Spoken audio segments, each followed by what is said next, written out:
नमस्कार दोस्तों, प्रिय विद्यार्थियों, मैं अमित कुमार AKTS एकेडमी के ऑनलाइन प्लेटफॉर्म पर आपका हार्दिक स्वागत व अभिनंदन करता हूं। जैसा कि हमने पिछली क्लास के अंदर मेवाड़ के राजवंश पर चर्चा की थी कि मेवाड़ के अंदर कौन सा राजवंश है, तो हमने देखा था कि मेवाड़ के अंदर घुइल व सिसोदिया वंश है।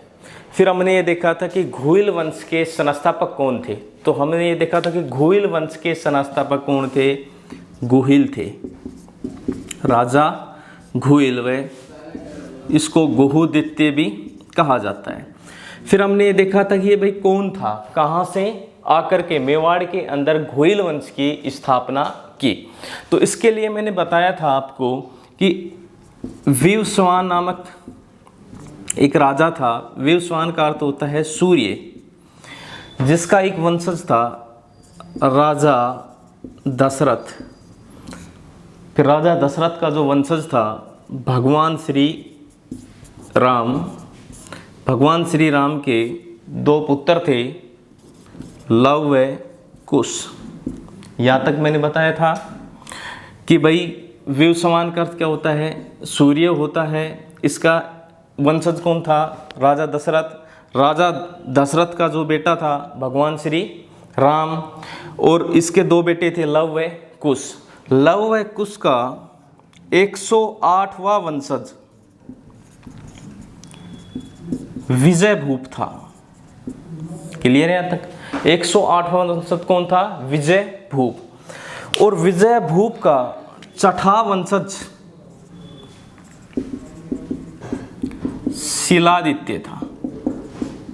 शिलादित्य मैंने बताया था घुइलों की उत्पत्ति के बारे के अंदर। कर्नल जेम्स टोड ने जो घुइलों की उत्पत्ति बताई है, शिलादित्य के वंशज बताया है। यहाँ तक मैंने पिछले वीडियो के अंदर इसके बारे में चर्चा की थी।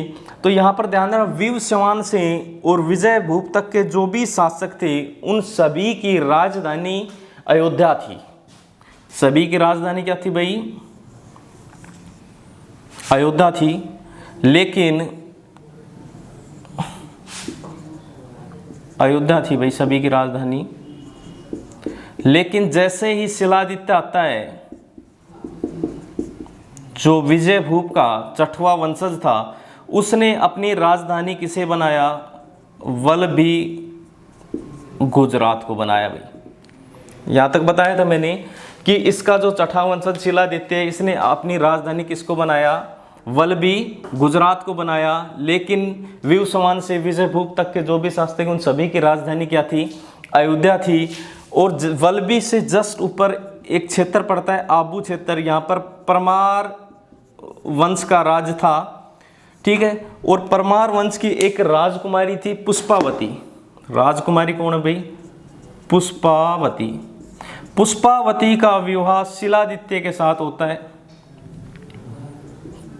ठीक है। पुष्पावती का विवाह किसके साथ हुआ, शिलादित्य के साथ। पुष्पावती और शिलादित्य के 6 पुत्रियां थीं। कोई पुत्र नहीं था, लेकिन पुत्र की मनोन्नति के लिए जो पुष्पावती है वो वल्लभी से कहाँ पर आ गई, अर्बुदा माता के मंदिर के अंदर आ गई पुत्र प्राप्ति की मनोन्नति के लिए। लेकिन जैसे ही यहाँ पर आबू के अंदर आ जाती है, तो गुजरात पर अरबों के द्वारा आक्रमण कर दिया गया। अरबों के द्वारा जैसे आक्रमण कर दिया गया, तो इसके अंदर शिलादित्य की क्या हो जाती है, मृत्यु हो जाती है, ठीक है। जैसे ही ये खबर किसको लगती है, पुष्पावती को, तो पुष्पावती उस समय गर्भवती थी। तो गर्भवती थी तो सती नहीं हो सकती थी और विधवा हो गई थी, क्योंकि शिलादित्य इस युद्ध के अंदर मारा गया था। तो ये अपने पिता के घर पर भी नहीं रह सकती थी। तो इसी कारण ये आबू और वल्लभी के बीच में एक क्षेत्र पड़ता है वीरनगर, जिसका नाम है वीरनगर।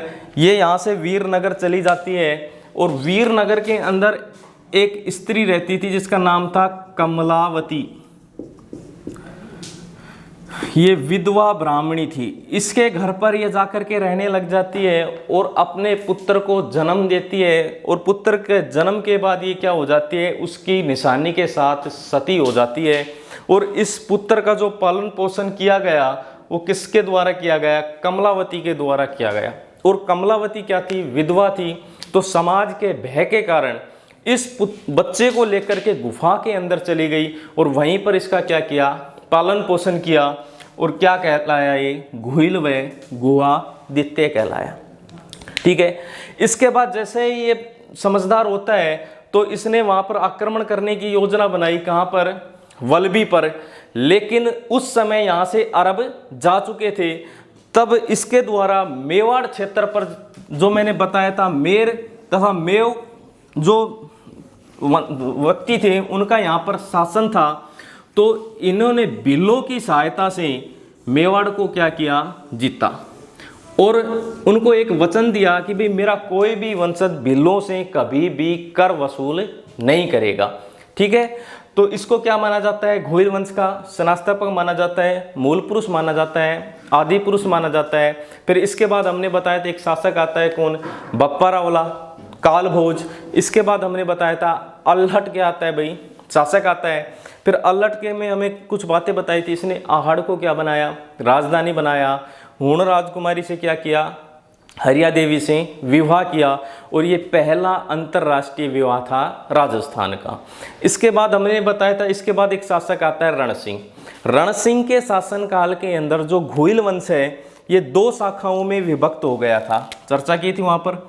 रण सिंह के शासनकाल में जो घुइल वंश है दो शाखाओं में विभक्त होगा, एक तो राणा शाखा और दूसरी शाखा कौन सी थी, रावल शाखा। यहाँ तक चर्चा की थी भाई। जो रावल शाखा है इसके संस्थापक कौन थे, छेम सिंह थे भाई। रावल शाखा के संस्थापक छेम सिंह थे, लेकिन राणा शाखा के जो संस्थापक थे ये राहब थे। इसके बाद हमने इस पर और चर्चा की थी। इसके बाद छेम सिंह के बाद जैतर सिंह आया था, जैतर सिंह के बाद तेज सिंह आया था, तेज सिंह के बाद शासक कौन बना, समर सिंह। और समर सिंह का जो कार्यकाल रहा था वो रहा था 1301 ईस्वी तक। ठीक है। इसके दो बेटे थे, एक तो था रतन सिंह और दूसरा था कुंभकर्ण। फिर इसमें ये बताया था भाई रतन सिंह का जो शासन कार्य 1301 से 1303 ईस्वी तक रहा था। और कुंभकर्ण कहां पर चला गया, कुंभकर्ण नेपाल चला गया और नेपाल के अंदर किसकी स्थापना कर दी, घुइल वंश की। अगर क्वेश्चन ये आता है कि किस घुइल वंशज ने नेपाल के अंदर घुइल वंश की स्थापना की, तो कौन आएगा भाई, कुंभकर्ण आएगा। लेकिन इन संबंधों को पुनर्जागृत कब किया गया, तो वो किया गया था जवान सिंह के शासन काल में। फिर हमने देखा था कि रतन सिंह का जो शासन कार्य रहा था 1301 से 1303 ईस्वी तक रहा था। तो आज की क्लास में हम रतन सिंह के ऊपर क्या करेंगे, चर्चा करते हैं। ठीक है भाई। यहां पर देखो रतन सिंह, इसका कार्यकाल रहा था 1301 से 1303। तो इसके शासनकाल की जो महत्वपूर्ण घटना थी वो क्या थी, अलाउद्दीन खिलजी का आक्रमण। अलाउद्दीन खिलजी का आक्रमण। अब इसके आक्रमण के 3 कारण बताए गए हैं। पहला कारण तो ये है कि भाई चित्तौड़ की सामरिक स्थिति का होना, क्योंकि जब भी उसको गुजरात अभियान के ऊपर जाना पड़ता था और चित्तौड़ से होकर गुजरना पड़ता था और बार बार क्या करते थे, कर वसूल करने की कोशिश करते थे घुइल शासक। एक तो इसकी क्या है भाई, सामरिक स्थिति। दूसरा क्या था, वो साम्राज्यवादी नीति, अपने साम्राज्य को बढ़ाना चाहता था। लेकिन मलिक मोहम्मद जायसी ने एक और तर्क दिया है कि इस पर आक्रमण करने का एक और कारण बताया, वो बताया पद्मिनी को प्राप्त करना। यहां तक क्लियर है कि 1303 ईस्वी के अंदर अलाउद्दीन खिलजी के द्वारा चित्तौड़ पर क्या किया गया, आक्रमण किया गया था। अगर ये क्वेश्चन चेंज करके आता है कि अलाउद्दीन खिलजी ने राजस्थान की किस रियासत पर सर्वप्रथम आक्रमण किया, तो उसके अंदर आएगा जैसलमेर रियासत पर अलाउद्दीन खिलजी ने क्या किया था, आक्रमण किया था। अगर एग्जामिनर क्वेश्चन फिर चेंज करता है कि राजस्थान की किस रियासत पर अलाउद्दीन खिलजी ने आक्रमण किया जिसमें राजस्थान का पहला शाखा हुआ, तो आएगा रणथंभौर। लेकिन चित्तौड़ पर आक्रमण कब किया, 1303 ईस्वी में अलाउद्दीन खिलजी के द्वारा यहां पर क्या किया गया था, आक्रमण किया गया था। अब इधर ध्यान देना, अपन ने चर्चा की थी भाई दो शाखाओं की इसकी, एक तो है रावल शाखा, और रावल शाखा का जो वंशज है ये कौन है, रतन सिंह। एक हमने बताया था राणा शाखा, राणा शाखा का संस्थापक कौन था, राहब। राहब का बेटा शासक कौन था फिर, लक्ष्मण सिंह। लक्ष्मण सिंह के 7 पुत्र थे भाई, और उन्हीं में से एक था अरी सिंह, और अरी सिंह का बेटा था हमीरदेव सिसोदिया। हमीरदेव सिसोदिया, क्लियर है यहाँ पर।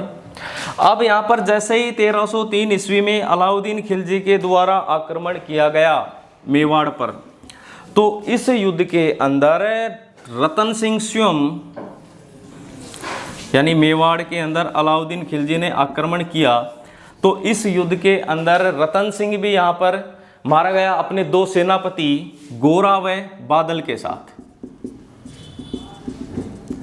ठीक है, वीरगति को प्राप्त हुआ। और इसके लक्ष्मण सिंह व इसके 7 पुत्र भी यहाँ पर इस युद्ध के अंदर मारे गए।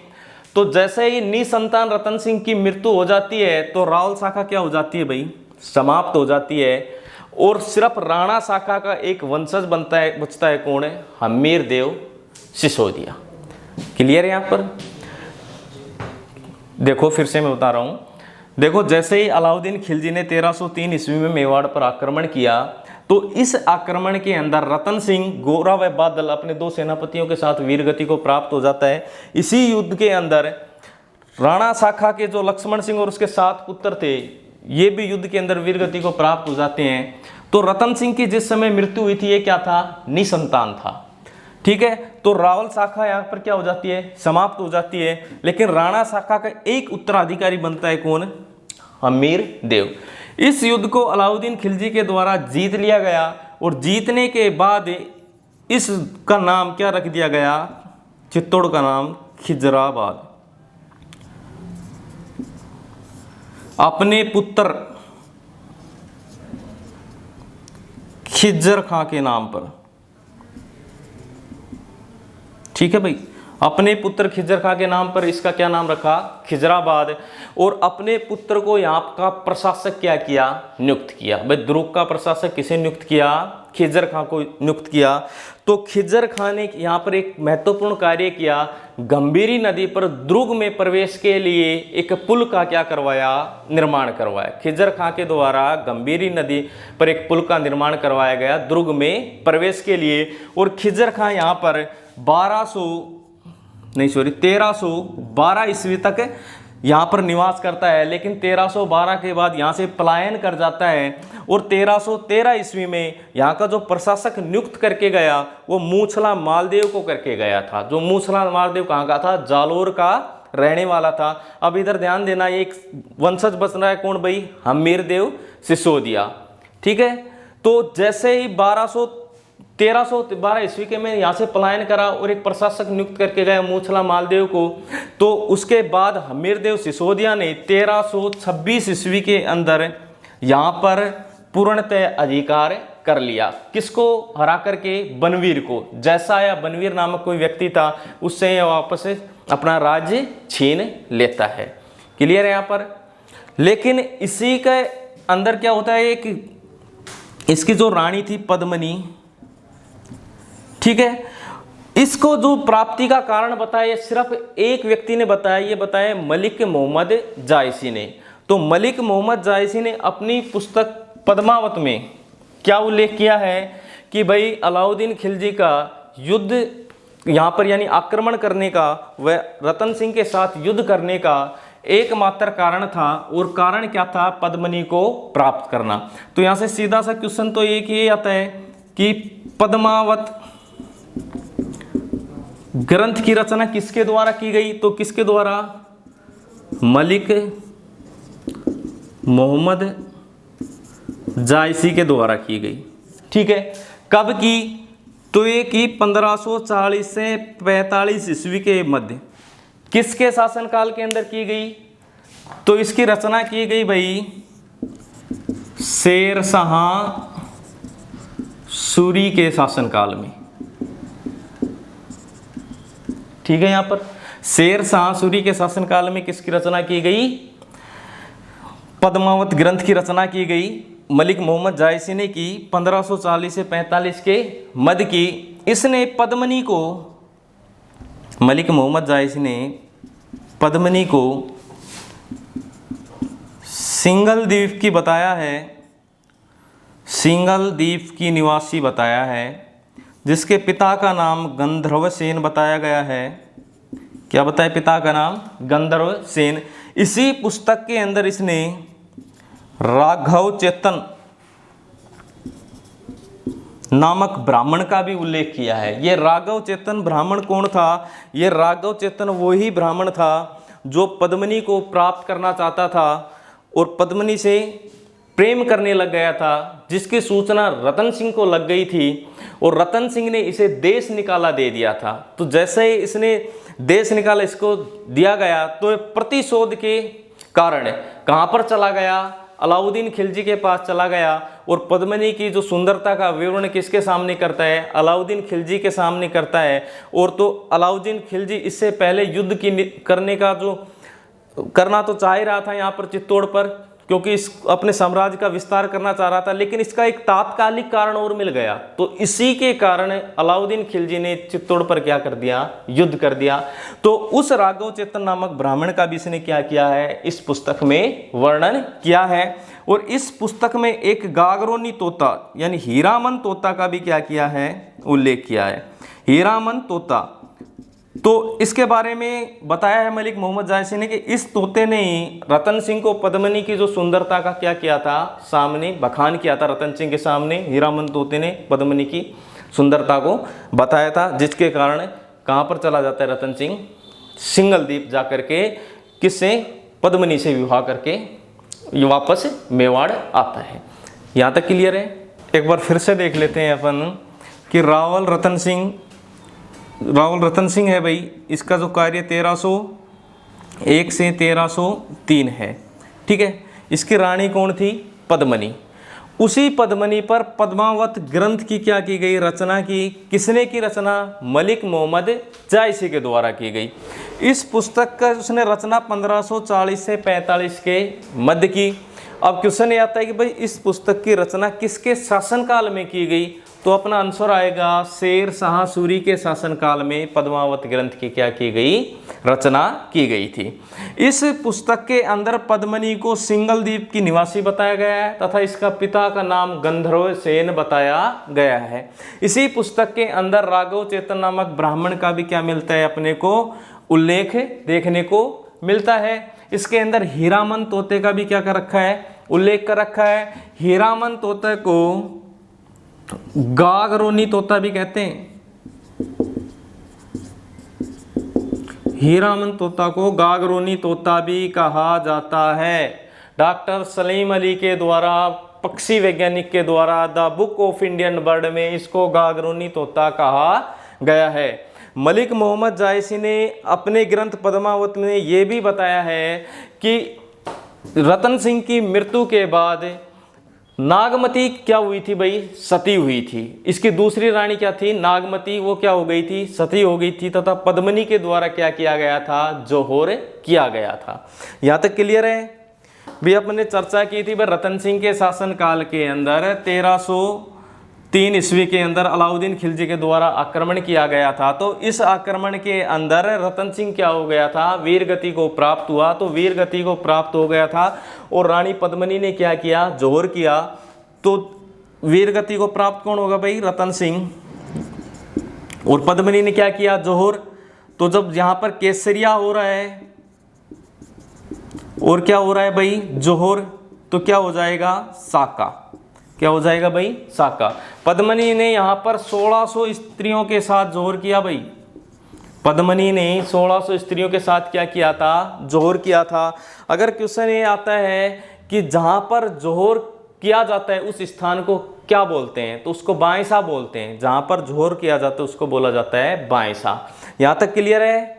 इसके बाद जो नेक्स्ट के अंदर जो शासक आएगा वो शासक आएगा भाई हम्मीर देव। रावल रतन सिंह के बाद जो शासक है वो है हम्मीर देव। ठीक है। तो हम्मीर देव ने यहाँ पर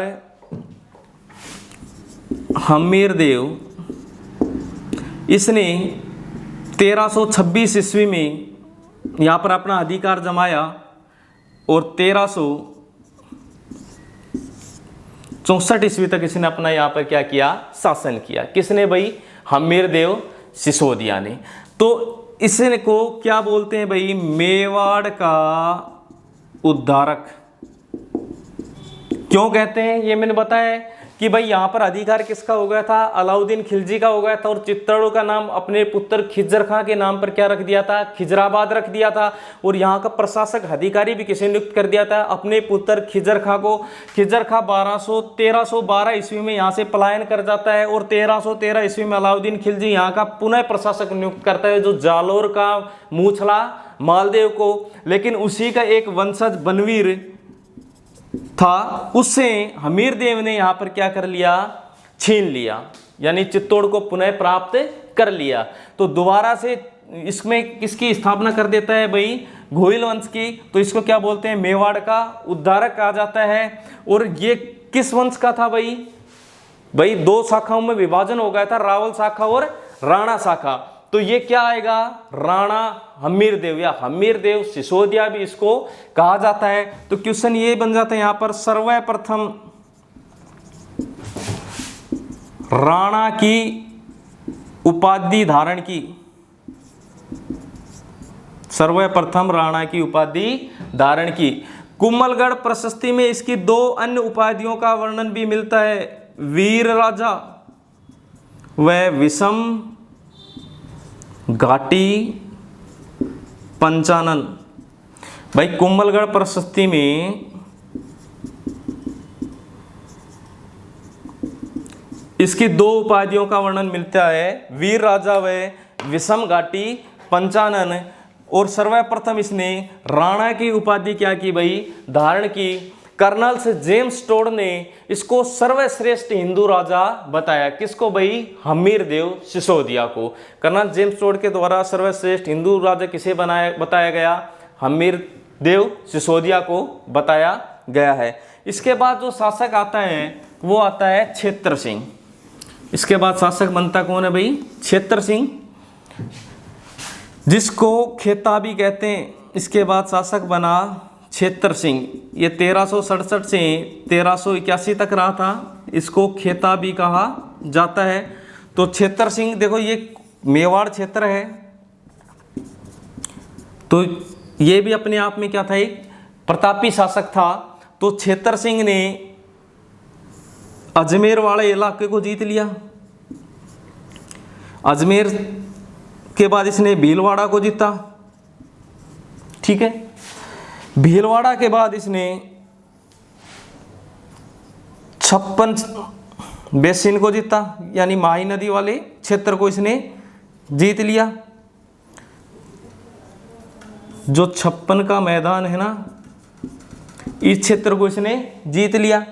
इसके बाद इसने हाड़ौती प्रदेश को भी जीता, और इसके बाद इसने मालवा क्षेत्र पर अधिकार कर लिया। मालवा को भी क्या कर लिया? इसने जीत लिया। और यहाँ का एक शासक था दिलावर खां, उसकी हत्या कर दी। दिलावर खां की हत्या।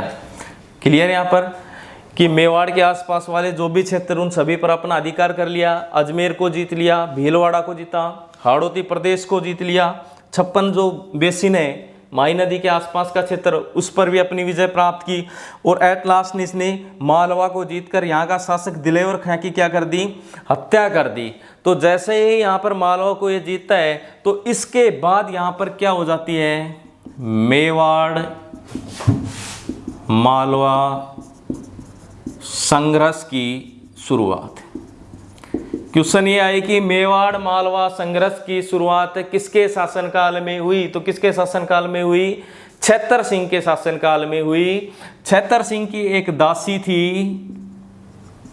खातिन, और उसका 2 पुत्र थे, चाचा व मेरा। कितने पुत्र थे भाई इसके? 2, चाचा व मेरा। इन्हीं चाचा मेरा के द्वारा आगे अपन पढ़ेंगे, मोकल की क्या कर दी जाती है? हत्या कर दी जाती है। छेतर सिंह के बाद के अंदर जो शासक हुआ वो हुआ लक्ष्य सिंह वह राणा लाखा। छेतर सिंह के बाद जो शासक बनता है वो बोलता है राणा लाखा भाई, राणा लाखा। इसका जो शासन कार्य रहा 1381 से 1421 तक रहा था। ठीक है, इसको लक्ष्य सिंह भी कहा जाता है, लक्ष्य सिंह भी कहा जाता है। तो इसके शासनकाल के अंदर महत्वपूर्ण घटना ये होती है कि जावर की खान खोजी गई। जो शीशे जस्ते की खान है जावर की, उसकी क्या खोजी गई, जिसके कारण राज्य की जो अर्थव्यवस्था है वो सुदृढ़ हुई और इसने अपने राज्य का जो विकास कार्य है ये बहुत अच्छे तरीके से करवाया। इसी के शासनकाल में पिछोला झील का निर्माण करवाया गया भाई। इसी के शासनकाल में पिछोला झील का भी क्या करवाया गया, निर्माण करवाया गया। ये पिछोला झील है जिसका निर्माण किसके द्वारा किया गया, चिड़ीमार बंजारे के द्वारा। चिड़ीमार बंजारा वह बिच्छू बंजारा भी इसको कहा जाता है। ये अपने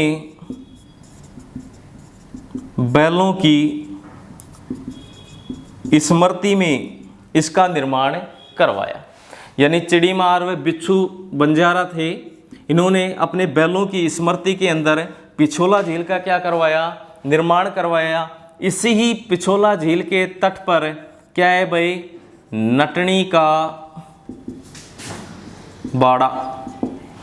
नटनी का क्या है भाई, बाड़ा बना हुआ है किसी झील पर, पिछोला झील पर। इस झील के अंदर जग मंदिर व जग महल है।